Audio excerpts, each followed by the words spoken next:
Hello students, I am taking real numbers of class 10.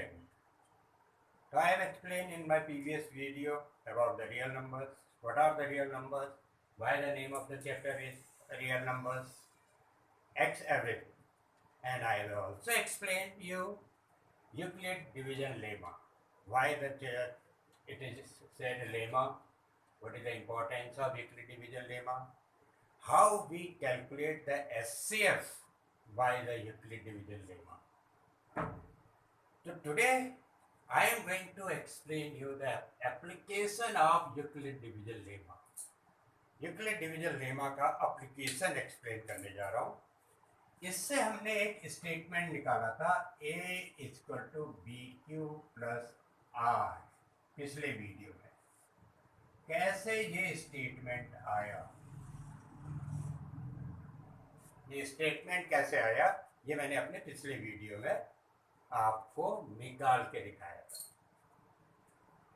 इसकी importance क्या है, ये स्टेटमेंट की इंपॉर्टेंस क्या है, ये आज हम डिस्कस करेंगे आपके साथ और इस पर क्वेश्चन भी सॉल्व करने जाएंगे. लेकिन वो उस पर क्वेश्चन करने से पहले आज मैं आपको बता दूं कि इससे भी हम एचसीएफ निकालते हैं. हमने पिछले वीडियो में आपको एचसीएफ लॉन्ग डिवीजन से निकाल के दिखाया था और वो इसलिए बताया था कि आपसे यूक्लिड साहब क्या कहना चाहते हैं, क्योंकि उनकी जो स्टेटमेंट है जब तक वो आपको नहीं समझ में आता तब तक आप यूक्लिड डिवीजन लेमा समझ नहीं पाते. आज इसकी इंपॉर्टेंस आपको समझ में आएगी. तो मैं वो जो क्वेश्चन मैंने लिया था 130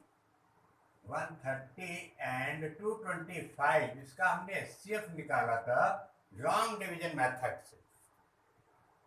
आज यही एचसीएफ मैं इस स्टेटमेंट से निकाल के दिखाऊंगा, इसके एल्गोरिथम से निकाल के दिखाऊंगा. दोनों ही एक ही चीज है, क्योंकि उसी से तो स्टेटमेंट बना है. A is dividend, B is divisor, Q quotient, R remainder. देखिए कैसे निकालते हैं.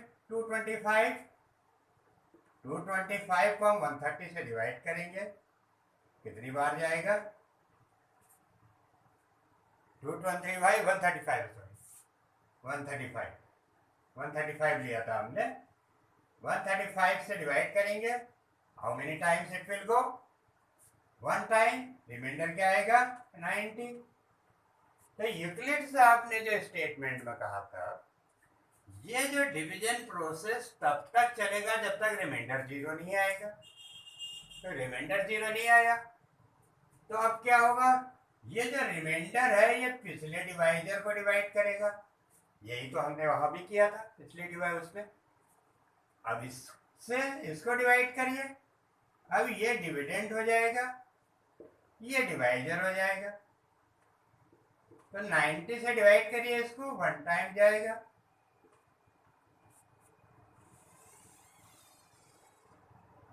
नाइन्टी से 135 को डिवाइड करिए,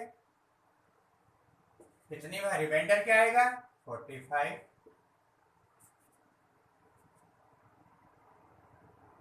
अब ये फिर डिवाइड नहीं कर पाया, रिमाइंडर जीरो नहीं आया. हमको तो प्रोसेस तब तक चलाना है ना जब तक रिमाइंडर जीरो ना आए. यही तो मैंने पिछले वीडियो में बताया था. अब ये 45 90 को डिवाइड करेगा, तो 90 यहाँ लिख देंगे, 45 डिवाइड करेगा, 45 टू जा 90, रिमाइंडर जीरो आ गया. सेम प्रोसेस वहां किया था हमने पिछली वीडियो में, लेकिन डिवीजन से किया था. अब इस स्टेटमेंट से कर रहे हैं. तो 45 टू जा 90, remainder zero, division process complete. यही यूक्लिड साहब ने बताया था.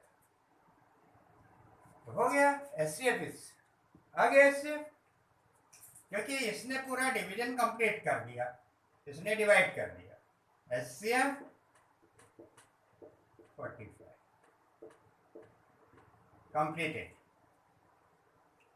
HCF of 45 आ गया इन दो number. Next question, next question हमने लिया था 420 एंड 130, 420 एंड 130। तो डिवाइड करिए 420 से को 130 से, कितनी बार जाएगा? 3 बार। 3 0 0, 3 3 जा 9, 3 1 जा 3, 390, 390। तो रिमाइंडर कितना बचेगा? 30, 30 रिमाइंडर बच गया। तो ये 130 इस 420 को कंप्लीटली नहीं डिवाइड कर पा रहे, यही मतलब हुआ। तो इसका मतलब ये एल्गोरिथम अभी और चलेगा। अब हम 30 से 130 को डिवाइड करेंगे। 130 डिविडेंड बच जाएगा, 30 डिवाइजर बन जाएगा। कितनी बार जाएगा? 4 टाइम्स। जो आप डिवीजन प्रोसेस में करते थे, जो हम लोगों ने डिवीजन प्रोसेस में किया है, वो अब इस स्टेटमेंट के थ्रू करना है। रिमाइंडर 334 जा 120, reminder 10।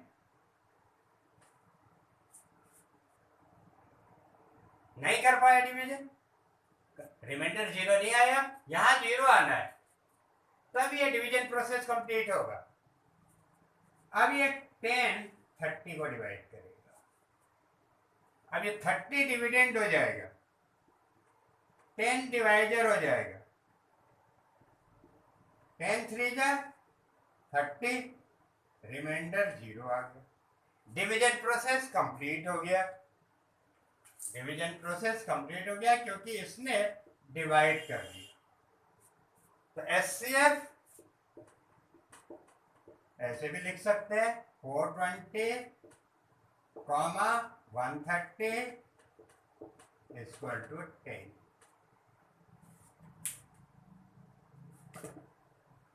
So this is the another method for calculating the HCF by this statement। यही तो लेमा है, एक स्टेटमेंट जो ऑलरेडी प्रूव्ड है उससे दूसरे स्टेटमेंट को प्रूव करना। आज इसी स्टेटमेंट से हम और बहुत सारे क्वेश्चन करने वाले।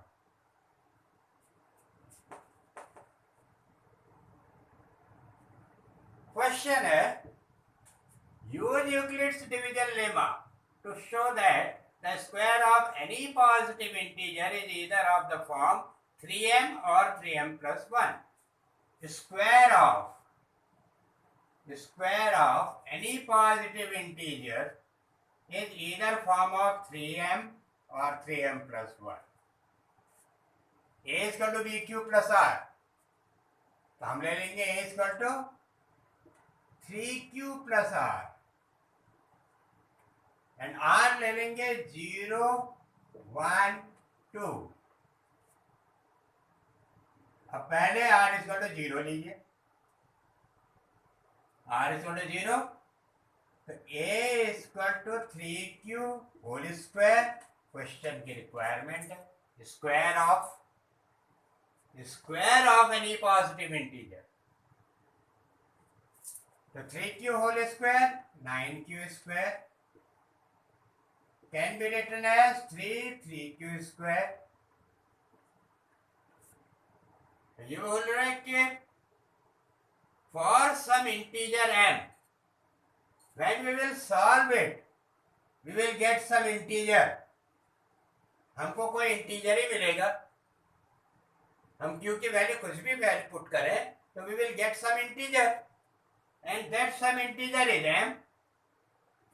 वैल्यू पुट कर दीजिए, यहां पर m रख दीजिए, m वो तो क्वेश्चन में ही दिया है, for some integer m। r is equal to 1, तो a is equal to 3q plus 1 whole square. वो स्क्वायर कह रहा है, स्क्वायर कर रहे हैं, अगर क्यूब कहता तो क्यूब कर देते, तो क्वेश्चन के अकॉर्डिंग चलना पड़ेगा ना। 9q² plus 3 to the a plus b whole square, 6q plus 1. Take 3 common, 3q² plus 2q plus 1. तो इट इज 3m। या इसको फिर आप सॉल्व करेंगे तो m ही आएगा, तो 3m plus 1।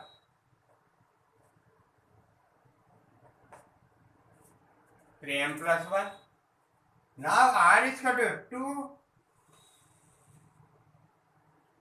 तो a is equal to 3q plus 2 whole square,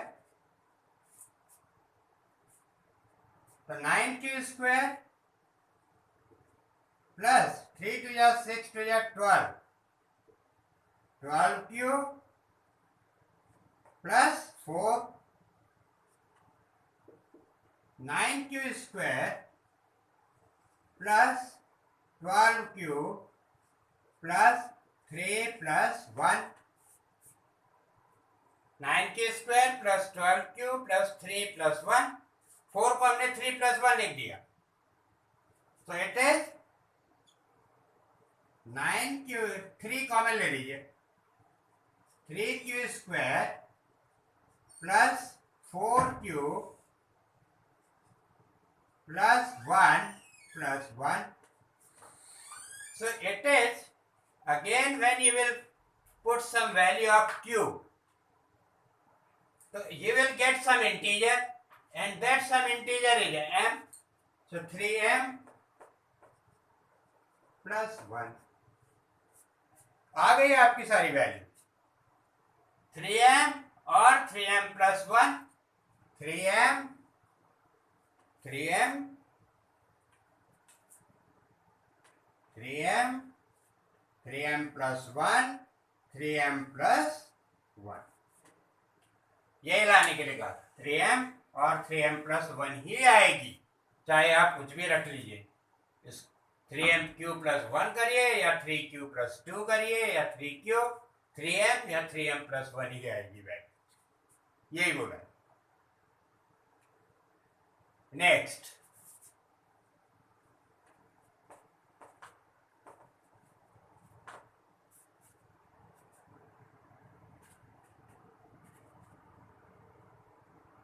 that was very important question which I have taken, और इम्पोर्टेंट आपके एग्जाम में भी पूछा जा सकता है, कॉम्पिटिटिव एग्जाम में भी पूछा जा सकता है।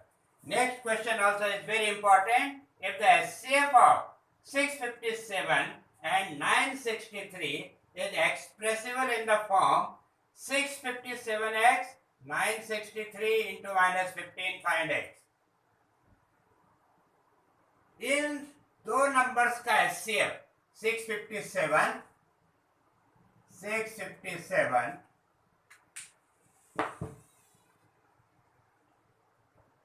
दो नंबर्स का HCF 657 and 963, HCF of 657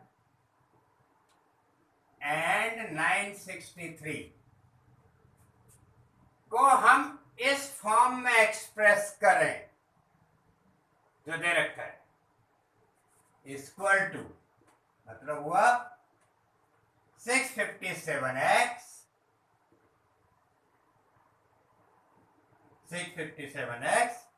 plus 963 into minus 15, तो x की वैल्यू निकालने के लिए है, find x, find x,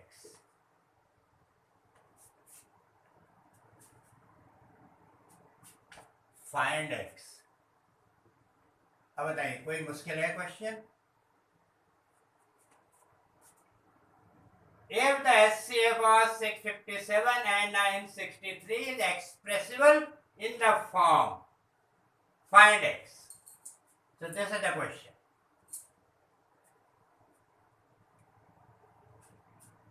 Any problem?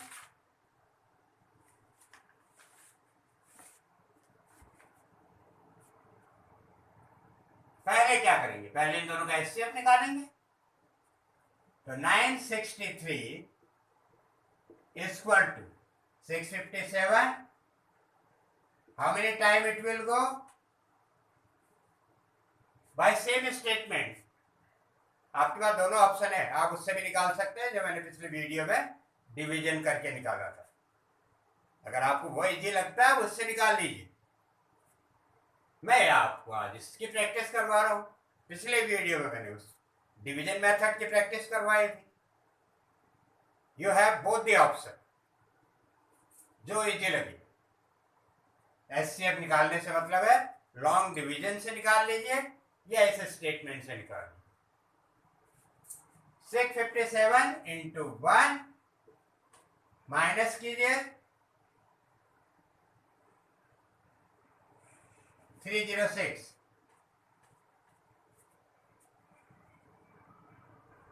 नहीं डिवाइड हो पाया। अब ये 306 657 को डिवाइड करेगा, तो 657 dividend 306 divisor into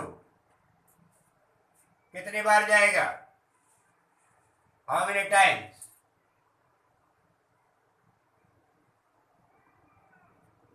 2 times. It will go 2 times.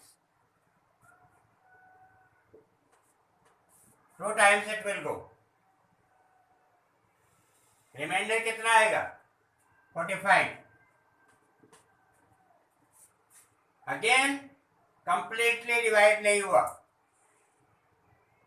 फिर ये कंप्लीटली डिवाइड नहीं हुआ, तो ये 45 306 को डिवाइड करेगा। यही तो यूक्लिड डिवीजन लेमा है। तब तक डिवीजन प्रोसेस चलेगा जब तक रिमाइंडर 0 ना आ जाए, तब तक ये एल्गोरिथम चलता रहेगा। Now 306 will be divided by 45, dividend divisor 45 will divide 306 by 6 times। Remainder क्या आएगा? 36। Remainder will come 36। Again it is not divided, तो अब ये 36 45 को डिवाइड करेगा। 45 36 into 1, reminder 9। Now this 9 will divide 36. 36 9 into 4. Remainder is 0. Now this process is completed because remainder is 0. तो HCF क्या हुआ? 9. तो HCF of 963 657 is 9।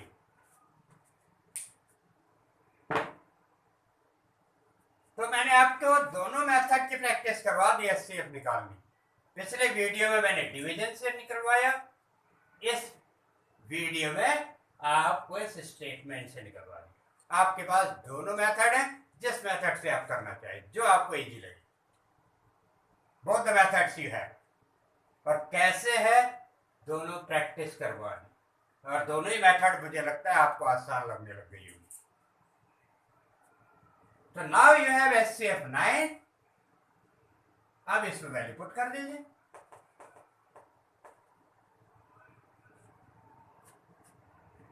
HCF is equal to 9, यहां पर 9 रख दीजिए। 657 x 657x, इसको मल्टीप्लाई करिए, प्लस इंटू माइनस माइनस 1 4 4 4 5, ये सॉल्व होके ये आ जाएगा। दोनों को मल्टीप्लाई करेंगे तो माइनस करके आ जाएगा 1 4 4 5। इसको ले आइए इधर राइट हैंड साइड, क्योंकि लाइक टर्म्स एक साइड शिफ्ट करेंगे। तो 1 4 4 5 4 6 5 7 x 8 हो जाएंगे, माइनस होगा तो इधर प्लस हो जाएगा। 1 4 4 5 4। अब x is equal to 1 4 4 5 4 upon 6 5 7। Divide करिए, इसको कैंसिल करिए तो आंसर 22 आ जाएगा। तो x की value 22। So this is this question.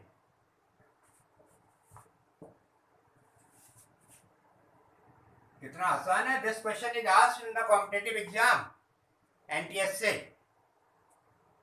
And कुछ भी मुश्किल नहीं है, आपके एग्जाम में भी पूछा जा सकता है। कोई मुश्किल है, कोई प्रॉब्लम, कोई ऐसा काम जिसमें आप नहीं कर सकते हैं, तो ऐसे क्वेश्चन कॉम्पिटिटिव एग्जाम में आते हैं। नेक्स्ट क्वेश्चन, ये भी ऐसा कुछ नहीं है इसमें जिसमें आप कुछ नहीं कर सकते। यूक्लिड डिवीजन लेमा के ऊपर है directly. Simple question, on dividing A number by 5 we get 3 as a remainder. What will be the remainder when the square of this number is divisible by 5? Simple question. On dividing a number by 5, किसी number को 5 से divide करने पर we get 3 as a remainder. तो हम जब number को 5 से डिवाइड करेंगे तो 5 क्या हो जाएगा, डिवाइडर 3 रिमाइंडर। तो हम ले लेते हैं let number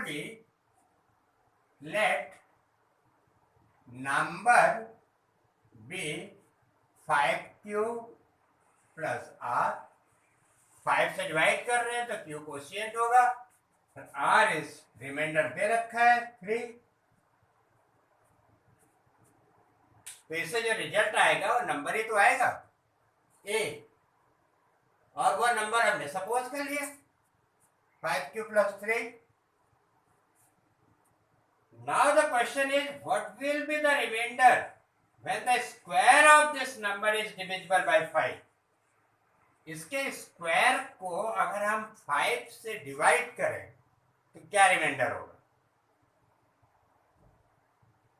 simple question, 5q plus 3 whole square. Square कर दीजिए, क्वेश्चन में लिखा है स्क्वायर करने के लिए, अपनी मर्जी से नहीं कर रहे।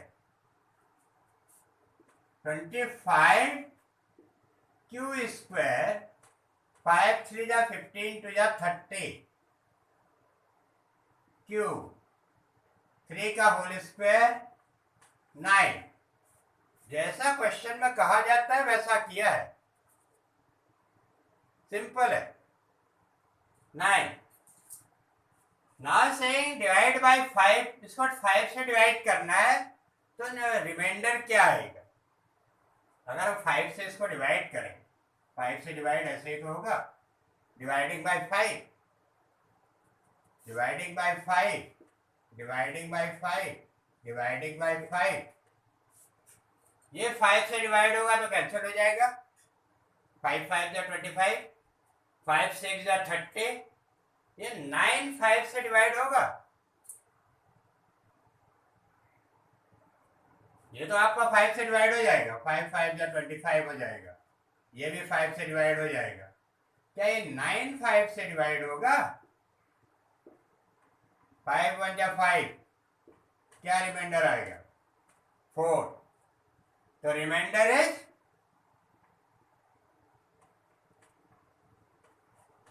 4।